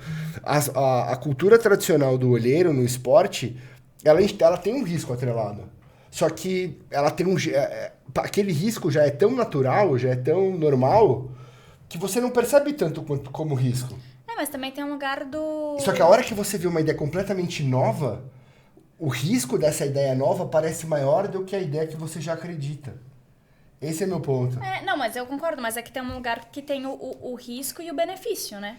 O risco tá atrelado a uma contrapartida. Se você tá sempre ganhando... Exatamente. É uma diferença de você, tipo, não tô... O jeito que tá indo, a gente precisa mudar alguma coisa. Tem essa possibilidade, podemos testar. Porque a contrapartida de passar a ganhar chama mais atenção. Então, que é uma coisa que acontece... Não exatamente assim, né? Mas que é uma questão de empresas grandes, consolidadas, que estão aí há séculos sofrendo com empresas novas, vindo com uma visão nova, mentalidade nova. Perfeito. Mas acho que assim, o que acontece no Moneyball é um pouco diferente do dia a dia de empresas, porque o cara tinha as costas quentes ali, basicamente, né? Era um estatístico que ele tinha uma ideia incrível ali do que ele queria fazer, e ele tinha um cara que mandava em tudo e falava, não, a gente vai fazer que nem esse aí. Posso só te fazer um parênteses muito né? rápido? Cara, é muito legal esse comentário que você fez a respeito da diferença. Porque se a gente parar pra pensar, tem mais a ver com o perfil da liderança Total. do que com o ambiente, né? Sim. Então, se houvesse mais líderes, gatos como o Brad Pitt no filme, tô brincando. Se houvesse mais líderes com essa percepção do que está acontecendo e falar assim, cara, vamos testar. Porque é fundamentalmente um papel da liderança de aumentar a altura desse muro ou diminuir esse muro e fazer uma portinha ali. Total, porque assim, as estatísticas que esse cara usou, elas foram desenvolvidas nos anos 80. Tipo, o cara que criou essas estatísticas foi nos anos 80. Era Saber alguma coisa, não era? Acho que era Adam... Não, o Saber é o acrônimo sim, desse, exatamente, do modelo, isso. né? Então, demorou 20 anos para eles conseguirem implementar de fato aquilo na prática. Então, assim, eu acho que é justamente por causa desse muro que é criado, sabe? Então, você ter alguém ali que te dá esse backup muda completamente. Se você põe esse cara da mesma forma, o mesmo cara na mesma empresa e fala, ó, esse cara que vai trabalhar com vocês aí para procurar jogador, esse cara vai ser comido vivo. Ele não vai ter esse espaço, jamais. Você enxerga... Eu sei que a gente tá meio que batendo uma hora aqui. Vamos. Qualquer coisa a gente divide em 2. Mas você enxerga algum time hoje sendo meio no futebol, assim, guardadas as devidas proporções, assim, numa relação meio Moneyball, tipo um Brighton da vida, assim, você enxerga alguém com algum modelo um pouco diferente, não necessariamente atrelado a um grande grupo, né, como é o caso do Girona, mas você enxerga alguém fazendo algum trabalho interessante nesse aspecto? Cara, eu diria com certeza o Brighton, como você falou, e talvez o Brentford também, né? São 2 times que chegaram na Premier League e ano passado, cara, assim, ninguém esperava nada dos 2 times. O Brighton chegou aí, se não me engano, na Conference League ou na Europa League. Enfim, o Brentford bateu na trave ali também. Cara, que são, não sei, um faturamento e uma folha, deve ser 1/5 dos times logo acima deles ali. Então, assim, acho que é uma coisa que eles tentam fazer diferente. E o Brighton, não sei quando vocês acompanharam no ano passado, mas o Brighton perdeu 2, 3 jogadores durante a temporada passada. E ainda assim tinham gente para entrar que faziam sentido no esquema do time e mantiveram o nível ali. E assim, pessoas completamente desconhecidas antes de estar ali, né? Mas isso por causa de análise de dados? Sim. O Brighton ele tem uma cultura dessa. Então, o dono dele, o dono do Brighton tem essa cultura e ele usa dados para buscar jogador, inclusive é o algoritmo que só ele tem acesso. Mas sim, então, esses times hoje em dia... Por isso que eu estava falando que o time top de linha, talvez ele precise menos dos dados do que o time de meio de tabela. Porque o time de meio de tabela ele vai ter um lastro e um espectro de jogadores muito maior para poder buscar e trazer e testar e, bom, dá certo ou não. Quero fazer um parênteses muito rápido do que você falou, que é o algoritmo que só ele tem. É que tem um podcast que eu vou colocar aqui no coisa, que quem me recomendou foi, inclusive, aqui na descrição desse vídeo. Quem recomendou foi o PH, inclusive. Mas que eu achei muito louco como é tudo muito confidencial. Todas as análises, todas as coisas, assim... Eles mencionam um movimento, que as pessoas começam a fazer análises independentes, soltar na internet, logo é contratada por alguém, agora é tudo confidencial. Então também tem uma dificuldade no avanço da área, porque diferente do que pelo menos a gente vê de dados dentro de empresa, a gente troca muita ideia, compartilha muita coisa. Mas Quando vai pra nesse é ambiente, tipo um modelo de investimento. Porque é isso, se você mundo... descobrir uma coisa... O seu molho ali. Até como fazer esse indicador, como medir, quais dados, nossa. É tipo a receita da Coca, assim. Se você tem a receita da Coca, você não vai dividir com ninguém, né? Ou o molho, né? Que tipo de molho que você faz e tal. Porque é um pouco disso, assim. Se você pega esses times de meio de tabela, que não tem alguém grande por trás, ou que não tem o faturamento, né? De, sei lá, dos times que normalmente estão ali em primeiro, segundo, terceiro lugar... ainda que a divisão ali na Premier League seja uma divisão relativamente igualitária ali, né? Pelo menos... Não. Se você compara com outros lugares, né, cara? Cara, mas sim e não. Digo assim, de receita de TV. Essa é a questão. Dos 45%, TV, sim, exato, isso, beleza. Que divide e tal. Receita de TV, principalmente, assim. O que eu acho, no caso desses times... Você tem um dinheiro muito limitado, né? Então, sua margem de erro e acerto, ela é muito menor. Então, quanto mais assertivo for seu tiro, né? Melhor você... Claro que aí entra o técnico, o cara show italiano maluco lá, que é um monstro. Aí, claro que entram outros elementos para esse molho ficar gostoso, assim. Mas o principal do molho é sempre o ingrediente, né? E você identificar os ingredientes bons já é um diferencial, que é isso. Se você tem alguém ali... Você vai pegar, tem um blog ali que ele finge que ele é um nome diferente. Se ele descobrir alguma coisa, cara, porque, sei lá, 0,5% em cima de 100 milhões de libras é uma grana já. Né? Já dá pra pagar a conta de luz. Tanto em compra e venda de jogador, como também de premiação e etc. Né? Total. Mas eu só queria voltar à história de quebrar um muro ou não quebrar um muro. de ouvir vocês no sentido de... Você falou uma coisa quando você comentou, que você disse o seguinte, de mostrar que funciona. Então, quando você mostra que funciona, esse é um jeito de você baixar a defesa, né? Então, tipo, olha aqui, deu certo. Vamos tentar fazer. Como que você vê... Como que isso se dá na prática? Como que é esse mostrar que funciona? Porque a linha do embate de falar você é feeling, eu sou dados e eu sou melhor que você, ela aumenta o muro. Mas acho que eu usaria... Não sei, eu vou usar como exemplo os times de futebol que vocês acabaram de mencionar e eu não sei o nome, mas que se destacaram no campeonato. Alguma coisa aconteceu. Alguma coisa tá rolando ali. O que tá rolando ali? É esse tipo de curiosidade pra ver, pra aprender, pra olhar, você começa a ir incorporando esse tipo de elemento pra dentro de você, né? Você pode ignorar, pode falar, mas ele nunca vai chegar a nada. Ou você pode olhar e falar, pô, tô fazendo alguma coisa ali que estão crescendo. Talvez agora que eles com mais dinheiro, com esse tipo de mentalidade, eles vão crescer ainda mais. Talvez eu tenha que prestar atenção, porque alguma coisa boa tá sendo cozinhada ali. Muito legal isso que você falou. Só pra te passar a bola. Passar a bola nunca fez tanto sentido, né? Mas é muito legal isso que você falou, porque o Brentford e o Brighton nunca foram grandes times. E aí eu te pergunto, será que não serão nos grandes times, ou nos times mais tradicionais, em que talvez esse muro já tenha sido construído numa altura razoável? E sim em times menores, entre aspas, sei lá, um Red Bull aqui no Brasil, Fortaleza, eventualmente o Bahia. Sim. Que talvez o muro fosse um pouco mais baixo de partida, que vão ser esses próximos, que vão ser expoentes desse exemplo, da união desses dois mundos, enquanto os times tradicionais vão ficar um de cada lado do muro sem conseguir conversar? Sim, o que você acha? Acho que sim. Esse exemplo, inclusive, do beisebol era de um time de um mercado super pequeno, né? Que era o Oakland Athletics. Então, assim, vende quem precisa, né? Então, se você tá com um time bom, tá jogando Champions League todo ano, por que você vai tentar inovar e fazer uma coisa completamente fora da curva para ser ainda melhor? É difícil sentir essa necessidade. Acho que os times que estão ali abaixo, com muito menos dinheiro, que precisam fazer aquele dinheiro valer e estão ali, pô, se esse ano aqui for mais ou menos, a gente cai. Senão a gente fica por aqui ou dá para chegar ali em cima quase perto dos caras. Então acho que é dali que vem essa necessidade e automaticamente a busca por coisas novas. E assim, eu acho que sinceramente no dia a dia, assim, para tentar quebrar esse muro, é o que vocês estavam falando, cara, acho que é confiança. Acho que é você aos poucos ali introduzindo, não dá pra você chegar com o pé na porta em nenhum lugar, acho, desse tipo, assim.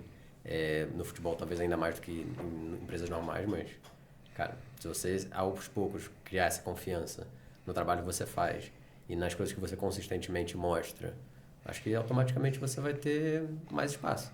Uma coisa vai puxando mais a outra e você consegue aos poucos criar, acho que essa cultura ali dentro da empresa e do time. Né?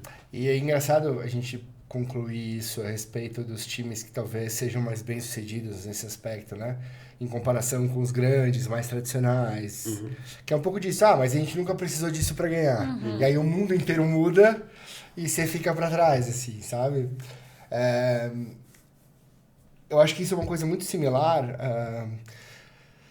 Tem eu não vou lembrar o nome de um livro de 2013, do Clayton Christensen, é o Mito da Inovação, alguma coisa assim. O nome do livro. Depois eu vejo e acho que tem um livro com esse título. Eu acho que é do Clayton Christensen, não sei se é o Mito da Inovação, alguma coisa sobre inovação. E ele fala sobre uma empresa que surge, se torna a empresa dominante, e aí vem uma empresa, ela é inovadora no começo para dominar, Sim. Só que quando ela fica gigante, ela perde essas capacidades. E aí vem uma empresa de fora e vai ser a próxima, né? Aí dá o exemplo do Google, do Yahoo, enfim. Tem uma série de exemplos nesse sentido. E eu acho que é um pouco disso, né?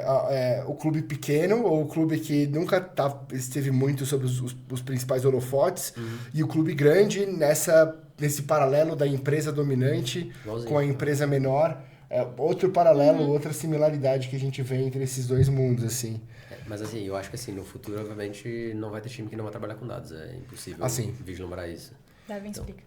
Não, e justamente porque você vai ficar pra trás. Não tem Assim, como. uma empresa. Não, é que é uma coisa que, assim... O mundo não tem como não trabalhar com Não é tipo uma ferramenta que o clube precisa trazer. É uma nova camada da realidade que ele precisa saber que ele tá inserido, assim, sabe? E é engraçado, né? Porque no meio do futebol a competitividade é muito clara, né? Porque, óbvio, as empresas também competem entre si.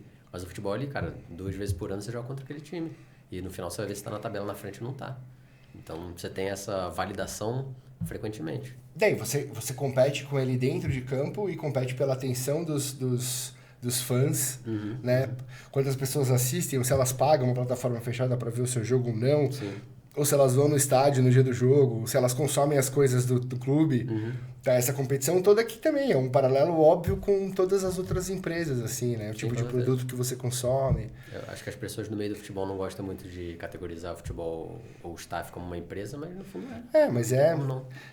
Toda essa dimensão cada vez mais bilionária do esporte tem totalmente a ver com essa perspectiva de negócio, né? É óbvio, sim. E acho curioso que a ligas americanas, a gente falou muito do beisebol, assim, mas a NFL, do futebol americano, e a própria NBA, e a maneira como eles distribuem as receitas, a divisão das coisas, cara, tem tanta coisa legal que a gente podia aprender com eles nesse sentido.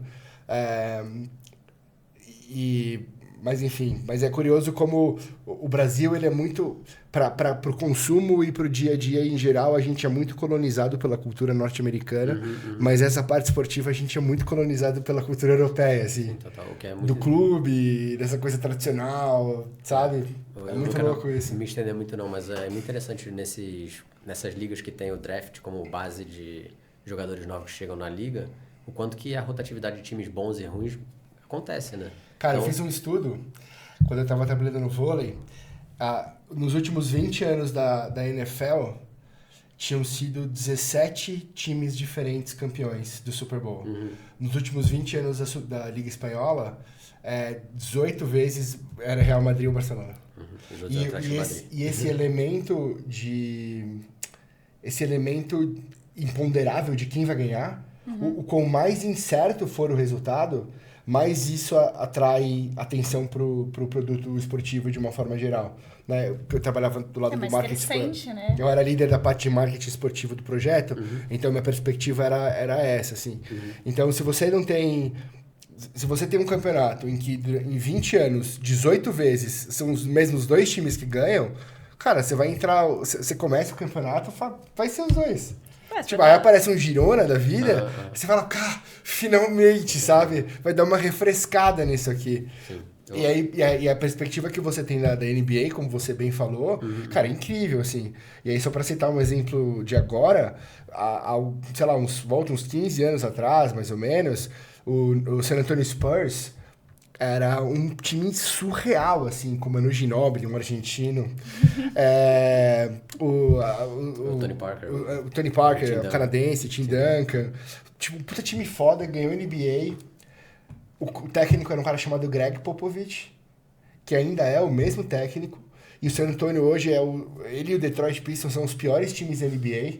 Só, tipo, sei lá, quase 30 derrotas. E os caras estão reconstruindo o time. Então, e esse processo do draft, a seleção dos melhores, se você é o último colocado no ano seguinte, eles negociam essas coisas, sim, sim. Mas no ano seguinte você escolhe os primeiros. Porque isso vai fazendo trocar. E essa troca dá uma riqueza pro jogo, porque senão os times de grandes centros, o time de Los Angeles, o time de Nova York, que são as 2 cidades com maior PIB, seriam os times mais ricos. Mas aí vocês têm umas taxas que eles precisam dar dinheiro para os times de cidades menores, que não vão conseguir ter um público tão grande quanto o Los Angeles Lakers vai ter. Sim. E eles têm o salary cap, né? Eles fazem tem o salary cap. De salário que então, assim, o que também pro futebol é um desafio enorme, cara. Porque tem um... Isso é impossível. Mas olha a cultura. Olha a cultura. Porque, cara, o que os caras estão indo ganhar na Liga Saudita, assim, é um negócio... astronômico, sim. Muito dinheiro. Surreal. Muito dinheiro. Surreal. Então, é muito louco essas diferenças culturais. E aí você vê, em termos de produto esportivo, você pode eventualmente ter um cara que está ganhando muito mais do que um atleta da NBA, o que era impensável há uns 20 anos atrás. mas a NBA como um todo ela ainda é um melhor produto esportivo, comercializando para todas as plataformas, ou seja, lá o que for a quantidade de dinheiro que ela gera, ainda é maior do que talvez a maior parte das ligas, não sei se na Premier League, mas a maior parte das ligas de futebol no mundo, assim. Então acho que tem uma discussão também a respeito do modelo de negócio, que nos traz também para a questão da empresa. Você tem empresas massivas, gigantescas, que dominam o seu segmento de atuação e que poderiam ser a NBA do seu segmento, no sentido de usar dado, de evoluir processo, de evoluir cultura. A gente fala muito sobre evoluir cultura e tal, ter uma cultura cada vez mais analítica, assim. E aí, na verdade, você tem uma empresa... Você tem um campeonato italiano, né? Que é um campeonato que há 20 anos atrás era o melhor do mundo. Sim.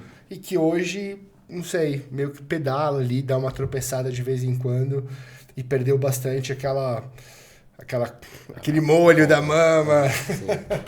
Mas que hoje é da Premier League, né? Mundialmente, assim, não tem discussão, a Premier League é surreal. Que é a sua impressão, né? Que você falou bem no começo, assim. Eu vi a Premier League e é pra lá que eu quero ir, porque é lá que o negócio acontece, assim. Sim, esse jogo de futebol que eu mais curto ver e, é difícil, né? O dinheiro no meio do futebol, ele deturpa as coisas, né? Não tem Total. Como. Quando você não tem teto, acabou. E da mesma forma o futebol brasileiro, né? Sei lá, o Flamengo fatura mais de 1 bi por ano. O segundo clube, que é o Palmeiras, são por volta dos uns 800. Aí o Corinthians é o quê? Uns 600, 700? Não, já bateu 1 bilhão com venda de jogadores esse ano. Ah, sim, fato, com venda de jogadores. Mas então, assim, cara, o gap entre os 3, 4 primeiros clubes do Brasil com o resto, cara, sei lá, o Botafogo fatura 300. Não é. E nessa nota, que eu preciso começar a encaminhar para o final aqui desse papo, você sabe que o PH é botafoguense? Não sabia. Que viveu muitas emoções nesse último ano. A gente pode cortar essa parte. Né? Chegou a fazer uma análise sobre isso. Ah, é? De verdade? Cara, de uma certa forma eu antevi a desgraça. A desgraça, assim. Lá pela 28ª rodada, eu fiz então uma não análise... é possível, alguma coisa tá errado. Cara, porque eu queria entender de fato se o Botafogo tava performando quanto que a pontuação dizia, né? E a gente tem tempo? Tem. Eu dei um tempo. Porque assim, a gente tem uma métrica que foi aqui mais ou menos revolucionou os dados no futebol, expected goals. Que é basicamente eles tentarem mensurar a qualidade de uma chance. Então, um chute e falar, beleza, quanto que é de fato um chute válido, quanto que é um chute que vale a pena ter ali. A qualidade da finalização. A qualidade do chute, né? exatamente. Então, eles criam, cada plataforma tem seu algoritmo diferente, mas tentam mais ou menos calcular uma probabilidade daquele chute virar um gol. Então, ali você vai saber, de uma certa forma, se as chances que o seu time está criando são boas ou não. Então, você consegue mais ou menos comparar os que você está concedendo, os que você está criando, e dizer se o seu time está indo bem ou mal e etc. Pela qualidade... Exato, porque você pode ter um jogo que você tinha um expected goals de 0.4, ou seja, 40% de chance de fazer um gol, e fez 3 gols, e você teve um expected goals contrário, de 2 e tomou 0 gols. Então você ganhou de 3-0. Mas, tipo, isso não necessariamente reflete o que deveria ter acontecido em campo. Porque você pode, sei lá, ter dentro do 0.4, você finalizou 22 vezes. Exato, um chute lá de fora da área, longe pra caramba, que a probabilidade de acontecer era tipo 0.05. Porque se você tem pra tomar de 0.8, às vezes o outro time finaliza 4 e faz 3. Exato. Ou você pode ter uma chance grande e as outras pequenininhas, mas então assim... Curioso pra saber esses números do jogo contra o Palmeiras, que eu acho que foi um jogo... Cara, surreal nesse sentido. E foi antes do Palmeiras, na verdade, porque a 28ª rodada. Mas assim, a ideia que eu tentei fazer, eu criei um modelo que já é conhecido também de expected points, que é você nada mais pegar o expected goals a favor e contra e tentar fazer 1000 tentativas de quanto seria o resultado e ver quantos pontos o seu time deveria ter na tabela. Então o Botafogo naquele ponto, acho que ele estava com 67 pontos na tabela. Ele estava com, cara, acho que eram 7 pontos ou 8 pontos de frente por segundo colocado, só que o meu modelo está falando que o Botafogo tinha 14 pontos a mais do que ele deveria ter. Então, o que significa que o Botafogo estava tendo melhores resultados do que deveria de fato ter conforme o algoritmo. E aí conforme essa relação do expected goals pró e contra, né? Exatamente. Então, inclusive eu postei isso no LinkedIn, foi de onde a Fê viu, né? E ali naquele ponto eu não postei, mas enfim, assim, se mantivesse aquela... Se a gente de fato tivesse os resultados acontecendo como eles deveriam estar acontecendo para as outras 10 rodadas, O Botafogo acho que teria que perdido por 1 ponto o campeonato. A gente perdeu por mais do que isso, né? Mas, enfim. Mas, cara, super legal, porque assim, você tenta mais ou menos mensurar o que está acontecendo com o seu time, se faz sentido ou não onde ele está na tabela. Não, e é muito interessante isso, assim. E essa questão do resultado final ter sido por mais pontos, acho que entra um pouco também esse lado emocional, porque, claro, você começa a perder aquela vantagem gigantesca. Óbvio. E aí você entra no jogo já. E aquele jogo contra o Palmeiras eu acho que é muito simbólico nesse sentido, porque é um jogo que podia ter virado 4-0 no primeiro tempo, e o Botafogo amassou, né? Sim. E aí vai 3-0 no primeiro tempo, o Palmeiras vira pra 4-3, né? Não, tava 3-0, o Palmeiras fez 1, ficou 3-1, o Botafogo teve um pênalti a favor, perdeu o pênalti, o Tiquinho perdeu. E aí depois eles viraram, tipo, no finalzinho. E, pô, posso usar vários outros exemplos de jogo do Botafogo, porque o Botafogo teve 10 rodadas nas últimas, que o Botafogo não ganhou, foram 10 jogos. Então o Botafogo teve, assim, o melhor... E de tomar gols aos 52 do segundo tempo, né? Contra, acho que foi o Santos, ou foi o Atlético Paranaense. Curitiba. Foi Curitiba. Que o Botafogo marcou, tipo, tava 0-0, marcou 94 e tomou gol 97 no empate. Então, assim, o Botafogo teve o melhor primeiro turno da história do Campeonato Brasileiro. E teve uma campanha de rebaixado no segundo turno do Brasileiro, que foi, sim, surreal. Mas, tipo, muito legal, cara, porque na análise que eu fiz, você consegue ver isso jogador a jogador. Então, pô, você tem um jogador que teve 10 expected goals e teve 13 gols. O Tiquinho, na época, ele tinha 4 gols a mais do que ele deveria ter marcado. E na defesa, que foi onde o Botafogo estava melhor. Acho que o Lucas Perry, ele tava com... Cara, não vou lembrar o número, mas, enfim, tem na análise lá. Sei lá, tipo, papo de 10 gols, ele deveria ter tomado 10 gols a mais do que ele tomou. Então, assim, a defesa do Botafogo era tida como muito boa, mas de fato a gente estava tendo um goleiro muito bom ali, sabe? Então, e que foi pro Lyon pro preço de banana, inclusive. Ele, né? E o zagueiro. Mas então, cara, tipo, foi bem legal essa análise, o resultado...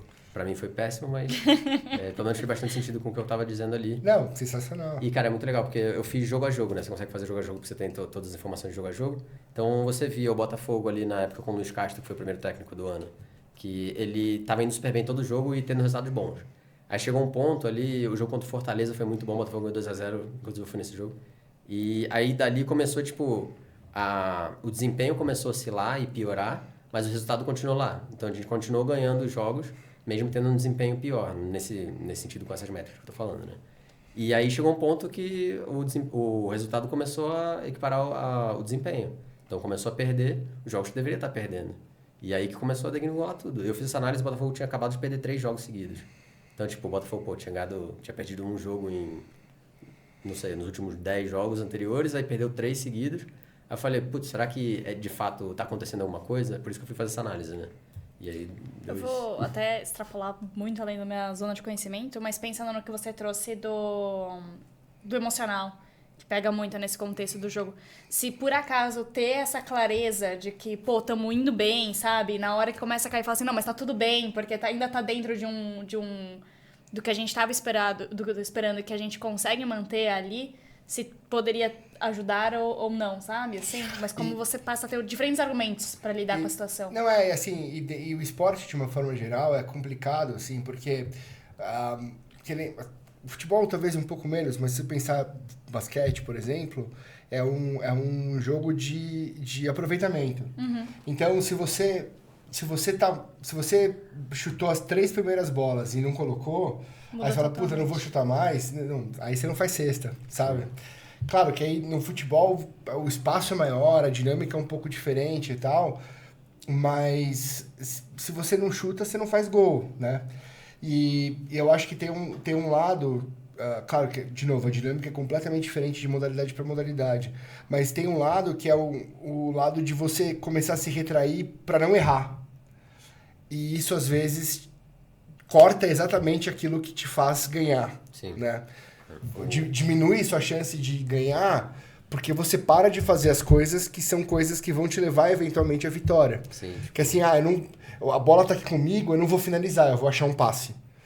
E daí, tipo, você tá livre pra finalizar, sabe? O que aconteceu com o Botafogo é algo sem precedente, né? Assim, e tipo, em todos os campeonatos que eu me lembro, assim, sei lá, o Arsenal teve um campeonato que aconteceu mais ou menos algo parecido no ano passado, mas com uma distância muito menor, e era o Manchester City atrás também, né?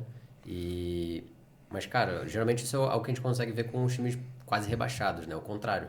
Não é com o time que tá sendo campeão. O time ganhou, cara, tudo, tá com... O Botafogo chegou a ter 14 pontos de frente, acho. Então, era para ser justamente o contrário. O time com confiança e fazer os gols que não era para fazer e defender as bolas que não era para defender.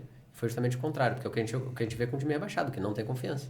Tem métrica relacionada a mood de jogador, a confiança de jogador, a coisa cara, assim, ou ainda difícil, não? Né? Não, eu tava fazendo uma análise legal de pênaltis. Tava tentando pegar alguma análise de tendência de pênaltis, entender algumas coisas específicas, sei lá, batedor com o pé esquerdo, pé direito e tal. Tava conversando com o treinador de goleiros do time lá. Ele falou, cara, você consegue de alguma forma mensurar a pressão desse pênalti? E eu pensei, cara, é uma coisa super interessante de fazer. Você pode, de repente, pegar por minutos do jogo, por resultado do jogo anterior à batida de pênalti. Então, são coisas bem interessantes que eu acho que faz toda a diferença, na verdade. Até se tá mais avançado, menos avançado no campeonato, ganhando o jogo, perdendo o jogo. Eu acho que assim, aí vou dar uma opinião minha, assim, talvez até para ajudar a amarrar. Tem muitas coisas, eu acho que todo o processo de metrificação, ele é um processo de representação de alguma coisa, né? Toda métrica que você... Qualquer tipo de métrica que você relaciona... A não ser que seja, sei lá, uma linha de montagem, que se você apertar o parafuso 20% mais rápido, você vai produzir 50 carros mais no final da linha de montagem. Coisas lineares, assim, desse tipo. Não é disso que a gente está falando. A gente está falando de jogo, sistema complexo, pessoas e tal. Da realidade, então, todo o processo de metrificação ele é uma representação, ele é uma simplificação da realidade. Então, o que significa que ele deixa de captar uma série de coisas para ser computável, né? Para ser computável, você precisa simplificar e assumir algumas coisas, assim. E aí, quando você traz para essa parte de psicológico, a questão da emoção, a questão da pressão de bater um pênalti e tal, a gente está falando de algo muito mais complexo que, por um lado, seria muito legal se houvesse um trabalho de construção de uma métrica ou de um conjunto de métricas que dê uma perspectiva um pouco melhor sobre isso.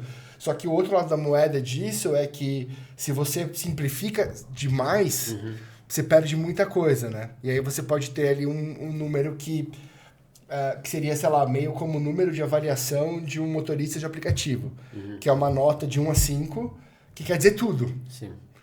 E assim, é fácil de você... É ótimo você ter uma nota de 1 a 5, querendo dizer tudo, porque do ponto de vista da gestão disso, é incrível, sim, você só vê um número, mas o quanto que tá ficando de fora, né?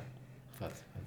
Eu acho que esse é o grande desafio, assim, de todo o processo de metrificação. E às vezes a sua consciência sobre tudo que está sendo, todas as assumptions e tudo que está sendo deixado de fora para esse modelo simplificado poder ser computável, a sua consciência do que tá fora e do que está dentro, elas são igualmente importantes para o processo, Com né? certeza. E para o tipo de análise que você vai extrair disso. Quem está assim. fazendo muda completamente a análise. Exatamente. Total.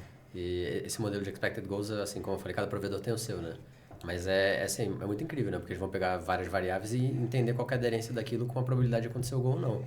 Então, se a gente for pensar assim rápido, quais são as principais métricas? Distância do gol, sei lá, o posicionamento do goleiro, quantos jogadores tem na frente. Mas, cara, você pode incluir, cara, infinitas coisas, né? Batimento cardíaco do Exato, cara. você tá jogando fora de casa, dentro de casa, você tá jogando quanto torcedor tem, se tá sol, se não tá sol, se tá chovendo. Então tem muita coisa, né? Mas é interessante, é super interessante. Se tá vindo na perna boa, na perna ruim. Total. Mas o legal do expected goals é que ele é uma métrica geral.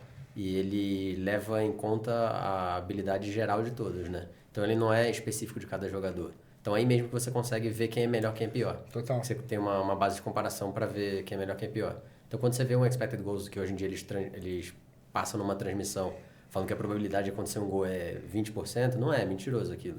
Porque o jogador é aquele jogador. Se você vai botar o Cristiano Ronaldo, você vai botar, sei lá, qualquer jogador outro, vai ser diferente. Claro. Com o pé direito, com o pé esquerdo, é muito diferente. O goleiro que tá lá na frente também. Então, existe uma misconsumption do expected goals bem grande. E é isso, as pessoas querem simplificar e falar essa probabilidade de acontecer o gol. Mas é isso. Mas essa não é a probabilidade de acontecer o gol, sabe? Mas esse é o ponto. Você quer pegar uma... Você já sabe até o que eu vou falar, né? Você quer pegar um número e falar que esse número significa tal coisa. Exato. Que é o problema do NPS. Que é a cloroquina. Que é a cloroquina do mundo corporativo. Porque os caras usam... Primeiro que assim... metodologicamente tem 1 milhão de críticas, não que não sirva pra nada, mas assim, você vai no banheiro hoje de uma empresa, tem lá de 0 a 10, o quanto você recomendaria. Então assim, isso não quer dizer nada pra um monte de coisa, assim. Mas todo mundo entende. Tipo assim, existe uma cultura do NPS, do mundo corporativo, que é um delírio compartilhado. Sim. Então as pessoas falam eu já ouvi isso de líderes de empresas, assim, lideranças de empresas, assim, tá bom, eu sei que eu entendi sua explicação, de fato não tá medindo nada do que eu quero medir, mas o mercado todo sabe quando eu mostro esse número. Mas esse número não quer dizer nada. Mas é isso. Precisa mostrar alguma coisa. Eu levo um número e falo assim, não, a chance de fazer gol é tal coisa. Então, de novo, na tentativa de simplificar, você mata o que aquilo foi criado para medir. Com certeza. E esse é o grande problema de métrica de todos os tipos, assim. E aí, quanto mais... quanto maior for esse conflito cultural que a gente discutiu aqui, quanto maior for o muro, né, entre o velho mundo e o novo mundo, nesse sentido, pior é esse problema da simplificação excessiva, assim. E aí leva um número que pode ser utilizado num estudo, numa análise incrível, mas aí vai alguém lá e fala assim, não, é porque o número foi esse, então a chance de fazer gol era tanto, então perdeu por causa disso. Não é, sabe? E aí mata o nosso trabalho, né, cara? Mas aí alguém vai assistir, vai ficar que pensa do jeito tradicional, e vai falar assim, olha, tá vendo? O PH falou pra mim tal coisa, ele tá errado. Porque esse jornalista do futebol, sabe assim? Futebol é muito isso, né? Sim. Tem esses personagens históricos e tal. Esse jornalista falou isso, amanhã eu vou ter uma reunião com o PH. E aí eu falo, o fulano de tal falou na televisão ou na mesa redonda ontem, sei lá, e falou isso. Eu falo, não, mas calma, não é por aí, sabe? Não, exato. Não, e a probabilidade de gol lá de 80% o cara errou uma vez. Bateu, errou. Porra, como é que tava 80%? Exatamente. Tinha feito gol. Isso mostra claramente que você não sabe o que é a probabilidade. Sim. Exato. E com isso, depois de tudo isso... 99% de chance de acabar agora. 99,9% de chance de acabar agora. PH, muito obrigada por ter vindo. Eu adorei o papo, ficar acompanhando Cara, foi sensacional. Vou te indicar pro meu time de coração. Manda. A gente ama algum trabalho e, cara, trabalho sempre tem. Amo fazer isso aqui. Eu gosto demais. Tô super feliz de vocês terem me convidado. E se fosse por mim aqui, a gente continuava. Tinha muita coisa pra falar ainda, mas... Não, vamos marcar os próximos lá, quando você estiver lá também. Vamos, vocês chegam na Dinamarca lá, a gente... Pô, sensacional. Fechou. A D20 vai patrocinar uma viagem. Eu gosto dessa ideia. Eu conheço a dona. Eu também. Vou ver se ela prova. Não, de verdade, brigadão pelo papo. Foi demais, cara. Valeu mesmo. Até mais.